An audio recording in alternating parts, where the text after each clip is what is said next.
Hello, আসসালামু আলাইকুম। Doctor Hasin Oman খান বলতেছি। আজকে ভিটামিন ডি নিয়ে এটা আমাদের শেষ ভিডিও। ভিটামিন ডি নিয়ে আজকে যে শেষ ভিডিও সেটার নাম হচ্ছে হাইপার ভিটামিনোসিস ডি বা ভিটামিন ডির মাত্রা বেশি হলে কি হয় সেটা নিয়ে আলোচনা। যেহেতু ভিটামিন ডির এত গুণ, এত উপকারিতা আমরা জানছি, তাহলে শুধু সূর্যের আলো না, আমরা একটু ভিটামিন ডি সাপ্লিমেন্টেশন নিলাম এবং বেশ ভালো ধরেন 40,000 ইউনিটের প্রত্যেকদিন খাওয়া শুরু করলাম। কোনো কি ক্ষতি হওয়ার সম্ভাবনা আছে? বা ইউজুয়ালি ভিটামিন তো খুব একটা ক্ষতি করে না। ক্ষতি করবে কিনা? উত্তর হচ্ছে ভিটামিন ডি এমন একটা ভিটামিন যেটা ফ্যাট সলিউবল। এটা আমাদের বডিতে জমা থাকে। তার মানে এটা যদি আমরা বেশি খাই তাহলে আমাদের বডিতে ক্ষতি হতে পারে।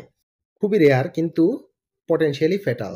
মানে রেয়ার কিন্তু হয়ে গেলে মারাত্মক ক্ষতিকর প্রভাব আছে। প্রথমত এর কিছু সিম্পটম ডেভেলপ করে। ১ নাম্বার হচ্ছে রোগী ক্লান্ত থাকে। ২ নাম্বার হচ্ছে রোগীর মাংসপেশি এই ক্ষেত্রে দুর্বল হয়ে যায়। তার অ্যারিথমিয়া ডেভেলপ করতে পারে, অর্থাৎ বুক ধড়ফড়ানি বেড়ে যেতে পারে। কারণ কি? কারণ ভিটামিন ডির সাথে ক্যালসিয়ামের সম্পর্ক আছে আর ক্যালসিয়াম হার্ট মাসল কন্ট্রাকশনে ভূমিকা রাখে। এই ধরনের পেশেন্টের স্টোন ডেভেলপ করার সম্ভাবনা বেশি থাকে। কারণ ক্যালসিয়াম রিলেটেড যে স্টোনগুলো থাকে, কিডনিতে পাথর হতে পারে। এছাড়া বডির অন্যান্য জায়গায়ও পাথরের ডেভেলপমেন্টের সম্ভাবনাটা বেশি থাকে।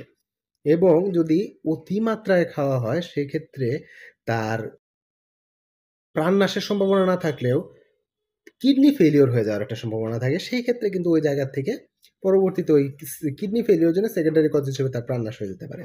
তাহলে বোঝা যাচ্ছে যে ভিটামিন ডি খাওয়া যায় কিন্তু একটা নির্দিষ্ট লেভেলে। কারণ এটা রক্তে আ আমাদের প্রস্রাব দিয়ে পুরোপুরি পাস করে না। কারণ এটা হচ্ছে ফ্যাট সলিউবল। এটা চর্বিতে জমা থেকে যায়।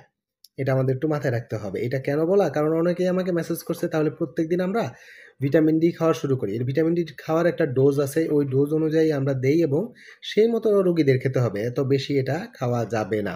এই বিষয়টা আমাদের সবার মাথায় রাখতে হবে।